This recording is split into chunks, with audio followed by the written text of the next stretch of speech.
क्या आपको पता है कि हमारे संविधान के निर्माण की प्रक्रिया शुरू होने से पहले क्या क्या हुआ था?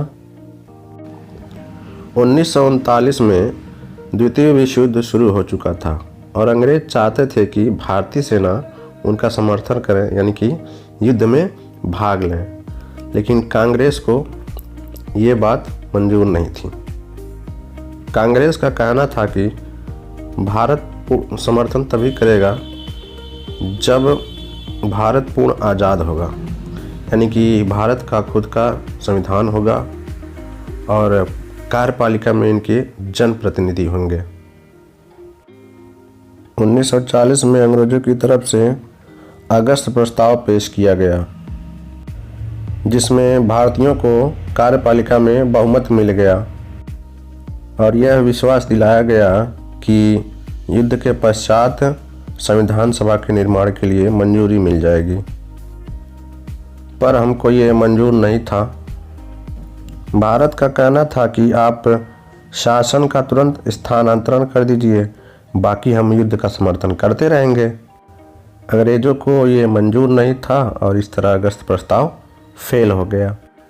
1942 में अंग्रेजों की तरफ से क्रिप्स मिशन भारत लाया गया, जिसमें संविधान सभा का मंजूरी तो मिल ही गया, लेकिन 2 शर्तें लगा दी गई। एक ये था कि जो प्रांत या देशी रियासतें इसमें शामिल नहीं होना चाहती हैं, वे अपना अलग से संविधान सभा बना सकती हैं। और दूसरा ये था कि अल्पसंख्यकों के हितों की रक्षा के लिए भारत और ब्रिटिश सरकार दोनों के समझौते होंगे और भारत की रक्षा की जिम्मेदारी ब्रिटिश सरकार की होगी, जो भारतीयों को कतई मंजूर नहीं था।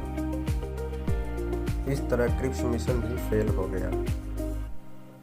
1945 में द्वितीय विश्व युद्ध समाप्त हो गया और ब्रिटेन की तरफ से कैबिनेट मिशन बनाया गया, जिसमें भारत को पूर्ण स्वतंत्रता दिया गया। इसमें भारत को विदेश, रक्षा और संचार के मामलों में पूरा अधिकार दे दिया गया। इस तरह कैबिनेट मिशन के अंतर्गत भारतीय संविधान सभा का गठन जुलाई 1946 में किया गया। इसमें Stafford Cripps, Lord Patrick Lawrence तथा ए.बी. अलेक्जेंडर सदस्य थे। संविधान सभा में कुल 389 सदस्य थे, जिसमें से ब्रिटिश प्रांतों के प्रतिनिधि 292 थे, 4 चीफ कमिश्नर क्षेत्र से के प्रतिनिधि थे और देशी रियासतों के प्रतिनिधि 93 थे। 389 में से 296 सदस्यों को प्रांतों के लिए चुना गया, जिसमें से 208 सदस्य कांग्रेस के थे, 93 सदस्य मुस्लिम के थे और 15 अन्य दलों तथा स्वतंत्र उम्मीदवार भी निर्वाचित हुए। 9 दिसंबर 1946 को संविधान सभा की प्रथम बैठक हुई, जिसमें सबसे बुजुर्ग सदस्य डॉक्टर सच्चिदानंद सिन्हा को संविधान सभा का अस्थायी अध्यक्ष चुना गया।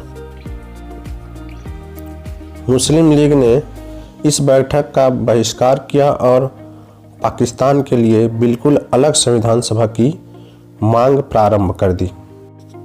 संविधान सभा में 296 प्रतिनिधियों का विभाजन सांप्रदायिक आधार पर किया गया था, जिसमें से 213 सामान्य थे, 79 मुसलमान थे और 4 सिख थे।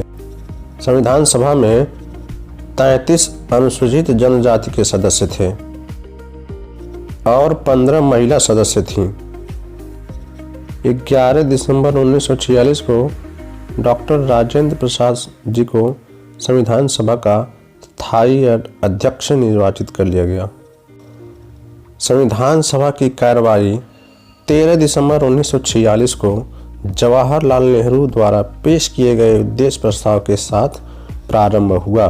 संविधान सभा के निर्माण हेतु अनेक समितियों की नियुक्ति की गई, जिनमें से था एक प्रारूप समिति, जिसके अध्यक्ष डॉक्टर भीमराव अम्बेडकर को 29 अगस्त 1947 को बनाया गया। प्रारूप समिति को बी.एन. राव द्वारा तैयार किया गया था। देश के बंटवारे के बाद संविधान सभा का पुनर्गठन 31 अक्टूबर 1947 को किया गया और 31 दिसंबर 1947 को संविधान सभा के सदस्यों की संख्या 299 थी, जिसमें प्रांतीय सदस्यों की संख्या 229 एवं देशी रियासतों के सदस्यों की संख्या 70 थी। क्या आपको पता है कि संविधान के प्रारूप पर कुल 114 दिन की बहस हुई थी और संविधान के निर्माण में कुल 63,96,729 रुपये खर्च हुए थे। जब संविधान को 26 नवंबर 1949 को संविधान सभा द्वारा पारित किया गया था, तब इसमें कुल 22 भाग, 395 अनुच्छेद और 8 अनुसूचियां थीं, लेकिन वर्तमान में संविधान में 22 भाग, 395 अनुच्छेद एवं 12 अनुसूचियां हैं। संविधान के कुल अनुच्छेदों में से 15 अनुच्छेद को 26 नवंबर 1949 को ही प्रवर्तित कर दिया और शेष अनुच्छेदों को 26 जनवरी 1950 को लागू किया गया। संविधान सभा की अंतिम बैठक 24 जनवरी 1950 को हुई थी और उसी दिन संविधान सभा के द्वारा डॉक्टर राजेंद्र प्रसाद को भारत का प्रथम राष्ट्रपति चुन लिया गया था। और इस तरह हमारे संविधान का निर्माण 2 वर्ष 11 महीना और 18 दिन में पूर्ण हुआ।